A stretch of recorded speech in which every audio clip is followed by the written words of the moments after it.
ترمذی کی روایت ہے، بنی اسرائیل میں ایک نوجوان تھا کفل، روزانہ نئی لڑکی اپنے کمرے میں لاتا تھا۔ ایک رات ایک لڑکی کو لے کر آیا، 1,00,000 رینڈ دے کر وہ ایک لڑکی کو لے کر آتا ہے۔ جب کمرہ بند کیا تو دیکھا وہ لڑکی رو رہی تھی۔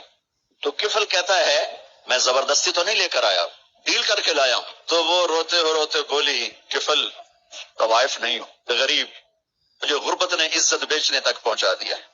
تو کفل رو پڑا اور کہنے لگا میری بہن جس عزت سے آئی تھی چلی جا، جو پیسے دیے ہیں جا اپنی غربت مٹا، اور میرے لیے دعا کر، میں بہت گندا انسان، میں تیری آنسوؤں کو دیکھ کر میں بھی توبہ کرتا ہوں۔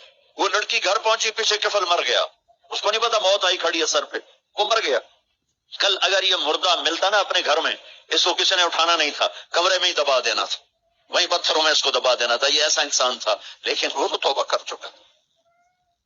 اور توبہ کے بعد کی زندگی 15 منٹ، آدھا گھنٹہ، گھنٹہ، سوا گھنٹہ، 2 گھنٹے ہے، اور 30 سال کی زندگی زنا اور شراب میں ہے، اور آدھے گھنٹے کی زندگی میں صرف نیت کی ہے، کل تک تو بھی سورج بھی نہیں دیکھا اور موت نے آ کے اٹھا لیا۔